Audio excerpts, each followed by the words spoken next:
नमस्कार दोस्तों, मेरा नाम है विजय कुमार गिरी और मैं आप लोगों का एक बार फिर से स्वागत करता हूं अपने यूट्यूब चैनल जिसका नाम है सुगा क्लासेस फॉर एग्रीकल्चर। दोस्तों, आज हम लोग पढ़ने वाले हैं एक कॉम्पिटिटिव बुक ऑफ एग्रीकल्चर जिसको डॉक्टर निमरा सुंडा जी ने लिखा है। इसके बारे में हम पढ़ेंगे। क्या पढ़ने वाले हैं? हार्टिकल्चर में हम पढ़ेंगे वेजिटेबल प्रोडक्शन के बारे में। वेजिटेबल प्रोडक्शन में हम 3 क्रॉप पढ़ने वाले हैं।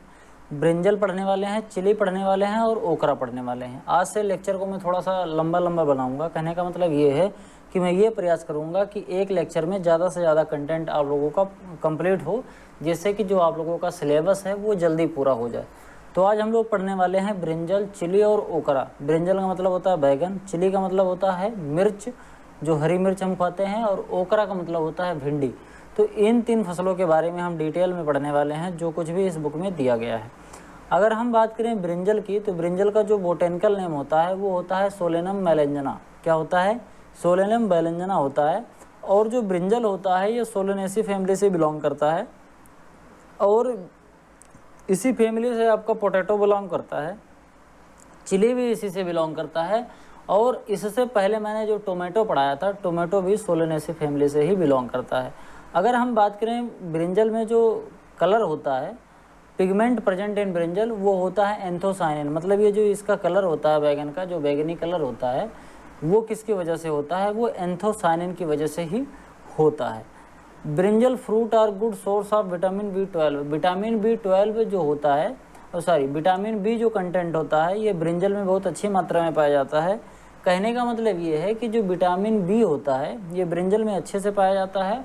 और विटामिन बी जो होता है ये हमारे बॉडी में जो स्किन डिजीज़ होती है, जिसको हम चर्म रोग कहते हैं, चाहे फिर वो रिंग हो, दाद, खाज, खुजली जिसको हम कहते हैं, ये हो, या और भी जैसे हमारी त्वचा रूखी सूखी बनी रहती है, या ओंठ फटना, या ओंठों के दोनों तरफ फट जाते हैं, ये सब जो चर्म रोग से, जो चमड़े से संबंधित बीमारी, हमारी स्किन से रिलेटेड जो बीमारी है, उसमें विटामिन B2 काफ़ी इंपॉर्टेंट रोल प्ले करता है। अगर विटामिन बी की हमारे बॉडी में कमी होगी, विटामिन 2 मैंने शायद बोल दिया, विटामिन बी की अगर हमारे बॉडी में कमी होगी तो हमको ये सभी प्रॉब्लम देखने को मिलेगी। तो अगर हमको इन सभी चीज़ों से बचना है तो हमको क्या करना होगा कि ब्रिंजल का जो फ्रूट है उसका सेवन ज़्यादा करना होगा, यानी कि बैगन की सब्जी खाओ। सीड रेट कितना होता है? 200 ग्राम per hectare for nursery sowing. अगर हम नर्सरी इसकी उगा रहे हैं, तो अगर नर्सरी तैयार करेंगे तो क्या करेंगे? 200 ग्राम सीड ले लेंगे, उसको नर्सरी में हम ग्रो कर लेंगे। जब वो पौधा 1 महीने 35 दिन का हो जाएगा तो फिर हम क्या करेंगे कि उसको मेन फील्ड में फिर से हम ट्रांसप्लांट कर देंगे। इस तरीके से अगर हमको 200 ग्राम सीड मिल जाए तो हम 1 हेक्टेयर में पर्याप्त मात्रा में इसकी प्लांटिंग कर सकते हैं ब्रिंजल की। अगर हम वैरायटी की बात करें तो पूसा पर्पल लॉन्ग जो होता है वो एक्स्ट्रा अर्ली मैच्योरिंग वैरायटी है, मतलब ये बहुत जल्दी मैच्योर हो जाता है। उसके बाद फिर है पंत सम्राट, बहुत ही इंपॉर्टेंट वैरायटी है। इसमें जो फॉर्मोप्सिस ब्लाइट और बैक्टीरियल बिल्ट जो डिजीज़ लगती है वो उसमें नहीं लगती। कहने का मतलब ये है कि ये जो पंत सम्राट वैरायटी है ये इन दोनों डिजीज़ के प्रति काफ़ी ज़्यादा रेजिस्टेंट है। ये दोनों डिजीज़ इसमें नहीं लगती है। बात समझना ध्यान से। फॉर्मोप्सिस जो ब्लाइट होता है इस तरीके का सिम्टम प्रोड्यूस करता है, एक ब्लाइट टाइप का सिम्टम होता है। इसमें आपका जो बैगन होता है इस तरीके का सिम्टम प्रोड्यूस करते हुए ब्राउन कलर का हो जाता है और अंदर सड़ जाता है, ऐसा लगता है कि जैसे ये ख़राब हो गया। उसके बाद अगर हम बात करें बैक्टीरियल बिल्ट की, ये बिल्ट इस तरीके का दिखाई देता है। इसमें क्या होता है कि जो तने होते हैं, जो कुछ शाखाएं होती हैं और पत्तियां होती हैं, इसके साथ साथ जो इसमें फल लगे हुए होते हैं, ये सभी धीरे धीरे करके सूख जाते हैं। इसी को हम बैक्टीरियल बिल्ट बोलते हैं। एक तरीके का बैक्टीरियल डिजीज़ होता है। तो बैगन में लगने वाली ये जो दोनों डिजीज़ हैं, इनके प्रति अपना जो पंत सम्राट वैरायटी है बैगन की, ये एक रेजिस्टेंट होती है। इसमें ये इस वैरायटी में इन दोनों तरीके की बीमारी नहीं लगती। उसके बाद है आज़ाद क्रांति, ये CSA से निकाली गई वैरायटी है। उसके बाद है ब्लैक ब्यूटी, ये निमेटोड के प्रति रेजिस्टेंट वैरायटी है। आप लोगों ने पढ़ा होगा, अगर नहीं पढ़ा है तो मैं आप लोगों को थोड़ा सा बता देता हूँ। बाकी जो निमेटोलॉजी जब मैं आगे पढ़ाऊँगा तो उसमें मैं थोड़ा और डिटेल में समझा दूँगा। फिलहाल मैं आपको इतना बता दे रहा हूँ कि जो ब्लैक ब्यूटी वैरायटी होता है बैगन की, इसमें निमेटोड नहीं लगते हैं। निमेटोड जो जड़ में लग जाते हैं, जिनको हम सूत्रकृमि बोलते हैं, ये बैगन में नहीं लगते हैं, जिससे हमारी बैगन की फसल अच्छे से ग्रो होती है। अर्का शीतल और अर्का निधि, ये दोनों भी अच्छी वैरायटी है, जिसमें से आपको ये याद करना है Pusa purple long, Pusa purple round, और पंत सम्राट, आज़ाद क्रांति और ब्लैक ब्यूटी, ये जो वैरायटीज़ हैं ये ब्रिंजल की काफ़ी अच्छी वैरायटी मानी जाती हैं।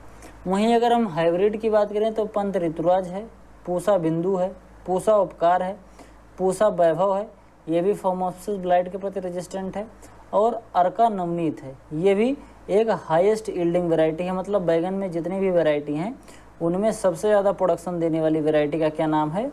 अर्का नवनीत।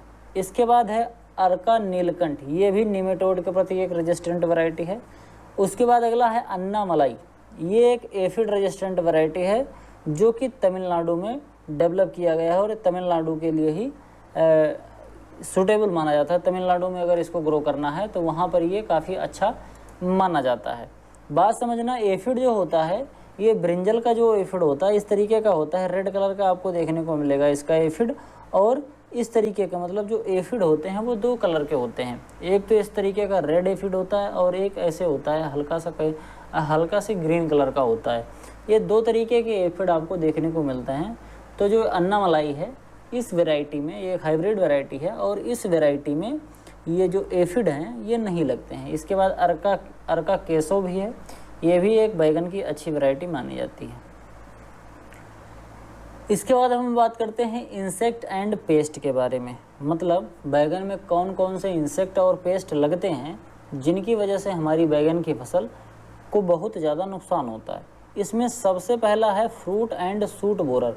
आप लोगों ने ध्यान से देखा होगा तो बैगन में जो सबसे ज़्यादा बीमारी लगती है वो फ्रूट और सूट बोरर की ही लगती है। जब भी आप मार्केट में बैगन खरीदने जाते हैं तो सबसे पहले बैगन को जब आप उठाते हैं तो केवल यही देखते हैं कि कहीं इसमें छेद तो नहीं है, क्योंकि जो फ्रूट बोरर या फिर सूट बोरर होता है ये बैगन में ऐसे सुराख कर देता है और उसी सुराख में इसके जो लार्वा होते हैं वो पड़े रहते हैं और एडल्ट जो होता है इस तरीके का आपको देखने को मिलता है। अगर हम इसके साइंटिफिक नेम की बात करते हैं जो फ्रूट और सूट बोरर होता है तो इसका होता है जो साइंटिफिक नेम ये होता है ल्यूसोनॉइड्स ऑर्बिनेलिस। ये पायरेलिडी फैमिली का है, लेपिडोप्टेरा से आता है और ये मेजर पेस्ट है ब्रिंजल का। मतलब ब्रिंजल के नुकसान का सबसे बड़ा वजह फोमोप्सिस ब्लाइट होता है जो कि डिजीज़ है, और दूसरी सबसे बड़ी वजह है इंसेक्ट और पेस्ट जो कि इसमें फ्रूट और सूट बोरर के नाम से लगता है, बहुत ही खतरनाक होता है। Causes of dead hurt in young plant, tender growing suit is killed by larvae in early stage and later bore into fruits. कहने का मतलब ये है डेड हर्ट हो जाता है। कहने का ये मतलब है कि जैसे मान लो पौधा बड़ा हो रहा है, जैसे मान लो कि ये तना है ये बड़ा हो रहा है, अब क्या करेगा अगर इसके बीच में इस तने के बीच में यहाँ पर किसी सूट बोरर ने छेद कर दिया तो इसका जाइलम फ्लोएम जो कॉर्टेक्स था वो डैमेज हो जाएगा। तो हमारा जो आगे का पोर्शन है पौधे का, यानी कि ये ऊपर वाला जो पोर्शन है, यहाँ पानी नहीं पहुँचेगा और प्रॉपर मात्रा में न्यूट्रिएंट नहीं पहुँचेगा तो ऊपर सूख जाएगा। इसकी वजह से जो यंग टेंड्रिल्स हमारे जो निकलते हैं, यानी कि नए नए जो शाखाएं निकल रही होती हैं या नया जो प्लांट होता है नर्सरी से जाके मेन फील्ड में ट्रांसप्लांट किया जाता है, जब उसमें एक ही मेन तना रहता है, उस स्टेज में लार्वी इसको खा जाते हैं और बाद में अगर पौधा बड़ा हो भी गया, फ्रूट लग भी गए तो फ्रूट को भी खाते रहते हैं। तो ये बहुत ही ज़्यादा नुकसान करने वाला डिजीज़ मतलब एक इंसेक्ट है जो कि स्टार्टिंग में पहले सूट पर लगता है, मतलब तने को बर्बाद करता है, और जब तने को बर्बाद करके भी इसका पेट नहीं भरता तो अपना जो ये ब्रिंजल का फल लगने लगता है तो ये फल को भी नुकसान करता है। अगर हम इसके मैनेज करने की बात करें तो इसको मैनेज करने के लिए हमको स्टेप्टोटेट्रामेट की एक दवा आती है, स्पाइरो टेट्रामेट 150 SC @ 75 ग्राम AI पर हेक्टेयर के दर से अगर हम इसका छिड़काव करेंगे तो एक तरीके का इंसेक्टिसाइड होता है जिसकी मदद से हम ये जो फ्रूट बोरर है और सूट बोरर है इससे निजात पा सकते हैं। इसके बाद एक और दवा आती है जिसका नाम है फ्लूवेंडियामेट। ये भी फ्लूवेंडाइमेट, ये भी एक फ्लूवेंडाइएमाइड। क्या होता है फ्लूवेंडाइएमाइड? ये 4880 के नाम से आता है और अगर इसका हम @ 60 G AI पर हेक्टेयर का यूज करेंगे तो ये जो डिजीज़ ये जो इंसेक्ट है इससे हम काफ़ी हद तक अपने फसलों को बचा सकते हैं। दूसरा है हड्डा बीटल। इस तरीके का हड्डा बीटल आपको देखने को मिलता है। अगर हम इसके साइंटिफिक नेम की बात करें तो इपीलैक्ना बिग्नी टिक्टो पंटाटा, ठीक, इपीलैक्ना बिग्नी टिक्टो पंटाटा ये इसका होता है साइंटिफिक नेम, किसका, हड्डा बीटल का। इस तरीके का यह बीटल दिखता है। ये पत्तियों से जूस को मतलब पत्तियों का जो सेल सेप होता है उसको सक करता है, इसके साथ साथ जो फ्लावर होता है उसके सेल सेप को सक करता है। ब्रिंजल ब्राउन लीफ हॉपर ये तरीके का होता है, एक ब्राउन लीफ हॉपर होता है, ये पत्तियों को नुकसान पहुंचाता है। इसका अगर हम साइंटिफिक नेम की बात करें तो इसका जो साइंटिफिक नेम होता है सिस्टस फैक्टस फाइसिटस, ये होता है अपना जो ब्रिंजल का ब्राउन लीफ हॉपर है, इसका साइंटिफिक नेम है। इसके बाद अगर हम आगे बात करें तो the white fly and jassid leaf hopper in brinjal can be control by application of imidacloprid 200 SL eight the rate 75 gram AI per hectare. कहने का मतलब फ्रूट फ्लाई जो लगते हैं और जैसिड लगते हैं, इस तरीके का आपको फ्रूट फ्लाई देखने को मिलता है सफ़ेद सफ़ेद, और जैसिड जो होता है इस कलर को आपको देखने को मिलता है। दोनों ही बहुत छोटे छोटे होते हैं। ये बहुत जूम करके दिखाया गया है तो इतना बड़ा दिख रहा है, नहीं होते हैं बहुत छोटे छोटे। व्हाइट फ्लाई भी बहुत छोटे होते हैं और जैसिड भी छोटे छोटे होते हैं। इन दोनों को हम रोक सकते हैं क्योंकि ये भी ब्रिंजल को काफ़ी ज़्यादा नुकसान पहुँचाते हैं। वहीं अगर हम एक डिजीज़ की और बात करें तो लिटिल लीफ होता है, बैगन में लगता है। इसमें क्या होता है कि बैगन का जो पत्तियां होती हैं वो काफ़ी छोटी छोटी हो जाती हैं, और इसके साथ साथ जब इसमें बैगन लगता है तो वो भी काफ़ी छोटा छोटा हो जाता है, और जब पत्तियां छोटी हो जाती हैं तो उससे काफ़ी एडवर्स इफेक्ट पड़ता है। और उसमें जो सबसे मेन एडवर्स इफेक्ट पड़ता है वो ये पड़ता है कि पत्तियां छोटी रहने की वजह से फोटोसिंथेसिस कम होता है और जो ओवरऑल ग्रोथ है पौधों की वो रुक जाती है। ये जो होता है ये माइकोप्लाज्मा की वजह से होता है। ये डिजीज़ जो फैलती है लिटिल लीफ ऑफ ब्रिंजल, ये किसकी वजह से होता है, ये माइकोप्लाज्मा की वजह से होता है। इसको ज़रूर याद कर लेना कि लिटिल लीफ ऑफ ब्रिंजल किसकी वजह से होता है, तो ये माइकोप्लाज्मा की वजह से होता है। ये काफ़ी बार कॉम्पिटिटिव एग्जाम में पूछा गया है। ट्रांसमिटेड बाय लीफ हॉपर, ये जो मैंने लीफ हॉपर आपको अभी दिखाया है इसी के द्वारा ये फैलता है। कौन फैलता है, लिटिल लीफ ऑफ ब्रिंजल फैलता है। इसके बाद अब हम आगे बात करते हैं चिली के बारे में। चिली का मतलब होता है मिर्च, जो हम खाने में यूज करते हैं। चिली, कैप्सिकम एन्नम और कैप्सिकम फ्रूटोसेंस दो स्पीसीज होती है चिली की जो हम ज़्यादातर यूज करते हैं। हम पढ़ने वाले हैं कैप्सिकम एन्नम की, बोले तो कैप्सिकम स्पीसीज। ये भी सोलेनेसी फैमिली से बिलोंग करता है। जिस फैमिली से आपका आलू है, बैगन है, टमाटर बिलोंग करता है, उसी फैमिली से आपका चिली भी बिलोंग करता है। Red colour of chilli due to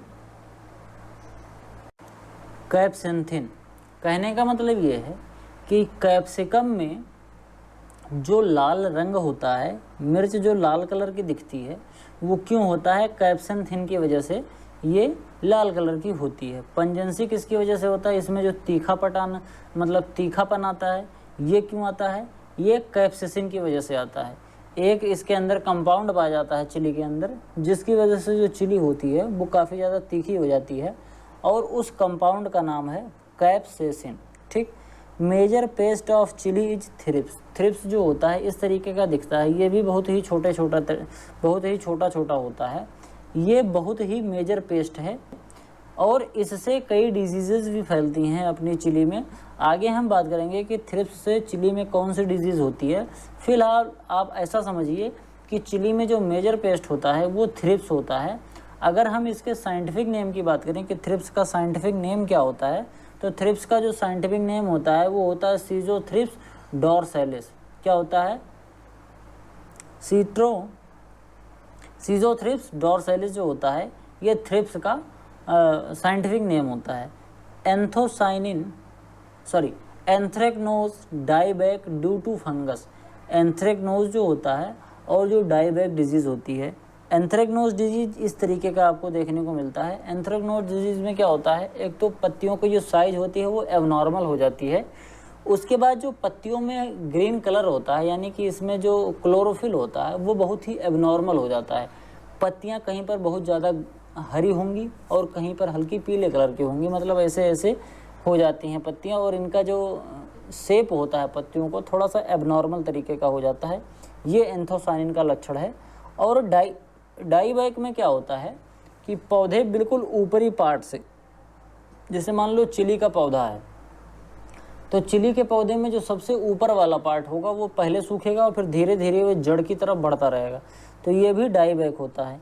इन दोनों जो बीमारियां होती हैं, ये चाहे वो एंथ्रेक्नोज हो और चाहे ये डाईबैक हो, ये दोनों एक फंगस की वजह से होता है जिसका नाम है कोलेटोट्राइकम कैप्सिसी। क्या होता है? कोलेटोट्राइकम कैप्सिसी जो होता है ये एंथ्रेक्नोज और डाईबैक का फंगस है। इसी फंगस का नाम है कोलेटोट्राइकम कैप्सिसी। इसको रोकने के लिए हम नेफ्थलीन एसिटिक एसिड जिसको हम प्लानोफिक्स के नाम से जानते हैं, एक दवा आती है, दवा नहीं होती है, एक हार्मोन होता है नेफ्थलीन एसिटिक एसिड, जो कि बाज़ार में प्लानोफिक्स के नाम से आता है। इसका अगर हम 10 ppm या फिर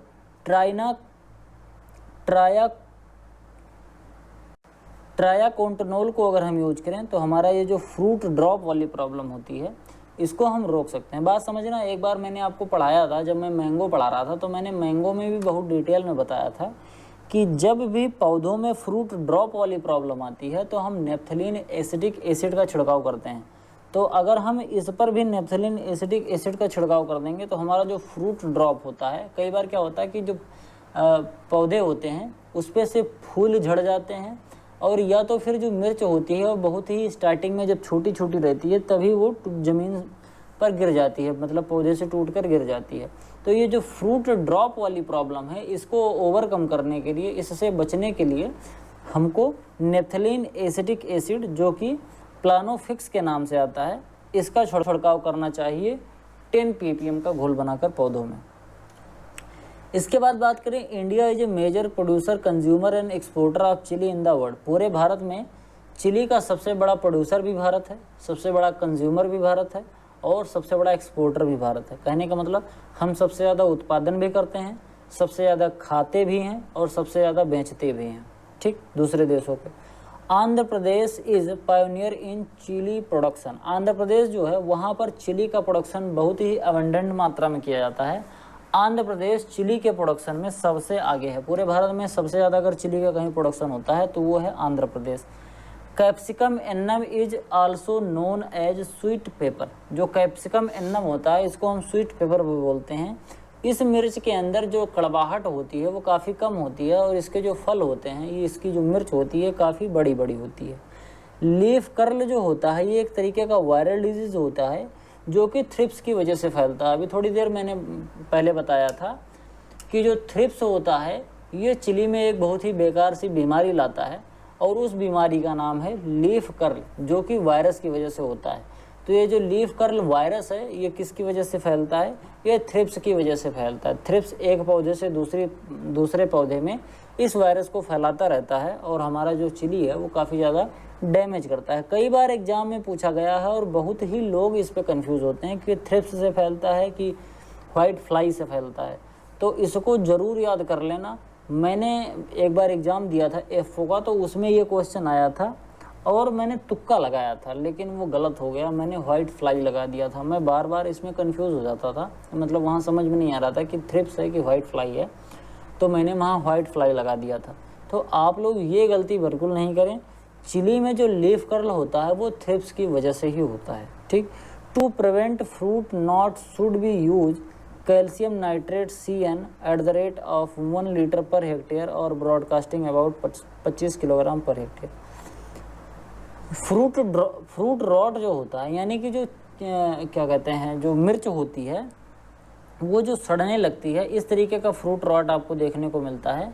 तो इसको कंट्रोल करने के लिए हम क्या करते हैं? फ्रूट रॉट को कंट्रोल करने के लिए क्या करते हैं? कैल्शियम नाइट्रेट का अगर हम 1 लीटर पर हेक्टेयर की दर से छिड़काव कर देंगे तो भी हमारे फ्रूट रॉट वाली समस्या जो है वो ख़त्म हो जाएगी। इसके साथ साथ अगर हम कैल्शियम नाइट्रेट का 25 किलोग्राम पर हेक्टेयर की दर से अगर हम छिड़काव कर देते हैं, मतलब खेत में डाल देते हैं ये फर्टिलाइजर लाके कैल्शियम नाइट्रेट, तो जो फ्रूट रॉट वाली प्रॉब्लम होती है, इस तरीके का जो सिम्टम दिखता है हमारे चिली में, उससे हम बहुत हद तक बच सकते हैं। इसके बाद अगर हम आगे बात करें तो आगे है सीड रेट। चिली का सीड रेट कितना होता है कि अगर हमको 1 हेक्टेयर में चिली का प्रोडक्शन करना है तो कितना सीड रेट हमको चाहिए। कहने का मतलब 1 से 1.5 किलोग्राम अगर सीड है मिर्च का तो उससे हम 1 हेक्टेयर खेत की अपनी ट्रांसप्लांटिंग आराम से कर सकते हैं। पहले 1 से 1.5 किलो सीड लो, उसकी नर्सरी तैयार करो। इस नर्सरी के पौधे जब 1 महीने से 35 दिन या 40 दिन के हो जाएं तब इसको मेन फील्ड में ले जाके ट्रांसप्लांट करो और 1 हेक्टेयर में इतने पौधों को लगा दो। तो अपना जो सीड रेट होता है चिली का वो 1 किलो से 1.5 किलो के आसपास तक होता है। कैप्सिकम एन्नम जो कि हाइब्रिड होता है, अगर हाइब्रिड वैरायटी कैप्सिकम एन्नम की हम लगाते हैं तो ये सीड रेट बहुत हद तक कम हो जाता है और केवल हम 250 ग्राम अगर सीड का उपयोग करें तो हम 1 हेक्टेयर आराम से प्लांटिंग कर सकते हैं। Sowing in nursery and transplanting 35 से 45 दिन, जो अभी मैंने बताया कि 35 से 45 दिन 1 महीने से ऊपर के जब ये पौध तैयार हो जाती है तो हम इसको मेन फील्ड में लगा देते हैं। अगर हम वैरायटी की बात करें तो कैलिफोर्निया वंडर काफ़ी अच्छी वैरायटी है, अर्का मोहिनी अच्छी वैरायटी है, आंध्र ज्योति एक अच्छी वैरायटी है। पूसा जो ज्वाला है ये काफ़ी इम्पॉर्टेंट वैरायटी है, एग्ज़ाम में पूछा भी गया है कि पूसा ज्वाला किसकी वैरायटी है। तो पूसा ज्वाला एक चिली की वैरायटी है, काफ़ी ज़्यादा तीखी वैरायटी होती है और इसकी एक खासियत है कि इसमें थ्रिप्स वाली जो बीमारी है इसमें जो थ्रिप्स है ये नहीं लगता, ये थ्रिप्स जो इंसेक्ट है ये लगता नहीं है।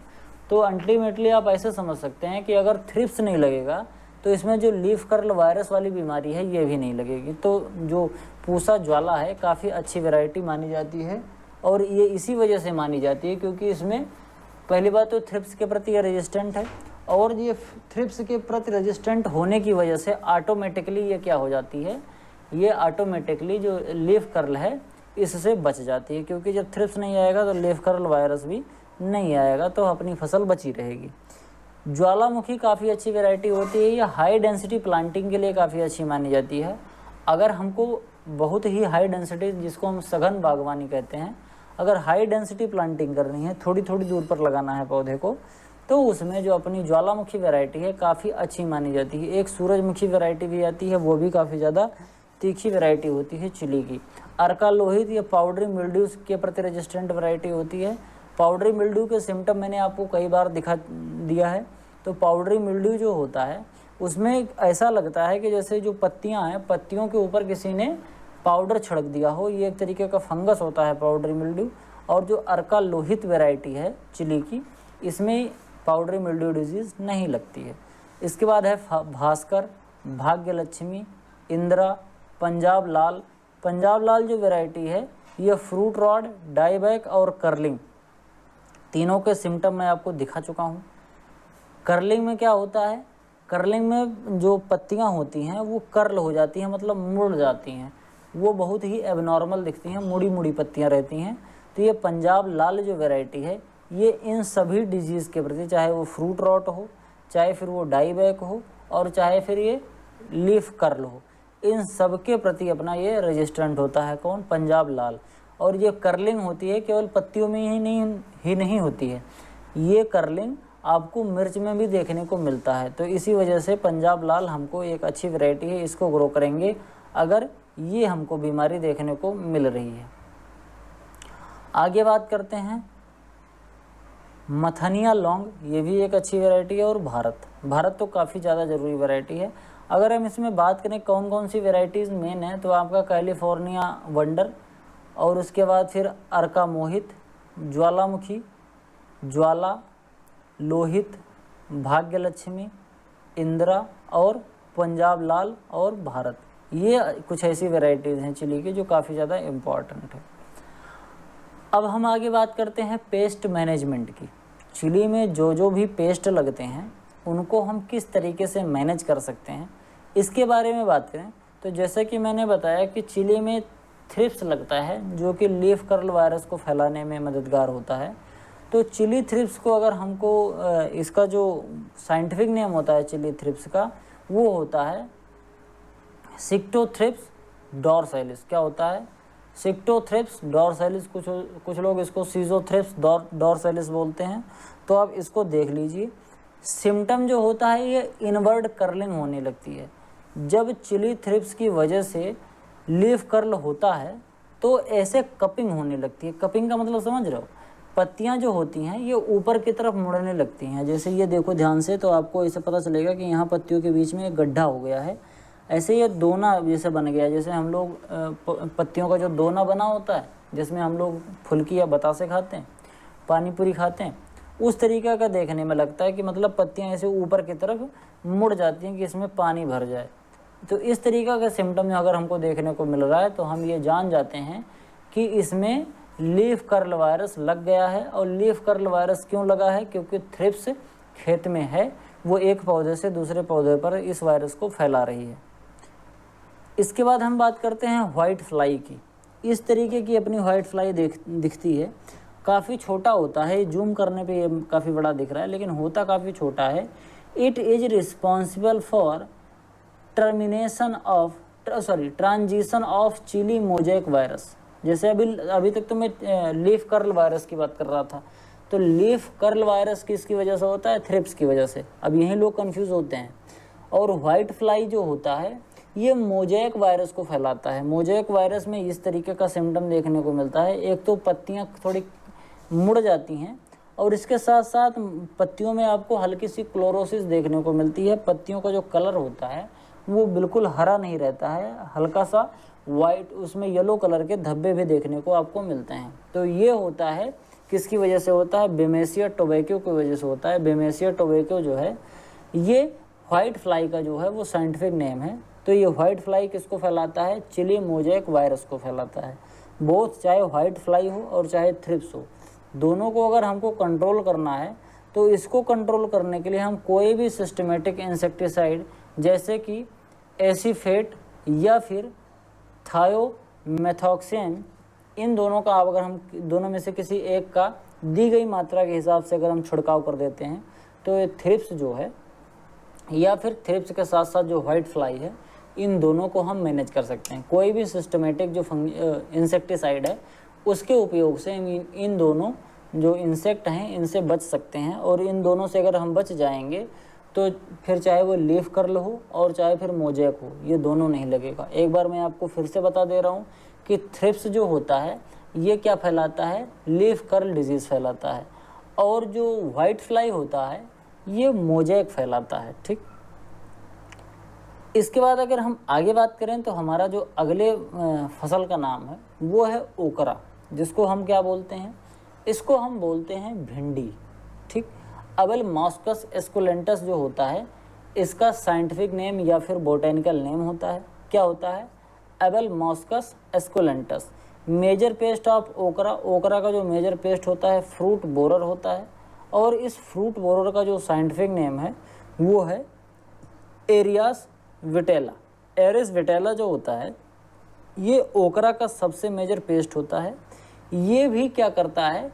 ये जो कैप्सूल होता है, बोले तो ओकरा जो भिंडी होती है ये भिंडी के अंदर छेद कर देता है, इसका जो लार्वा होता है इस तरीके से, और पौधे को ये डैमेज करता है। उसके बाद जो अगला पेस्ट है वो है ब्लिस्टर बीटल। ये क्या करता है?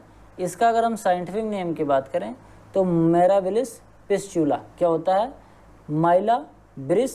माइलाब्रिस पिस्चुलाटा। फिर से एक बार बता रहा हूँ, माइलाब्रिस पिस्चुलाटा जो होता है ये ब्लिस्टर बीटल के नाम से जाना जाता है। और ये ओकरा का बहुत ही बेकार एक इंसेक्ट होता है जो कि काफ़ी ज़्यादा नुकसान करता है अपनी ओकरा की फसल को। इस तरीके से देखने में ये लगता है। ये अपना भिंडी का पौधा।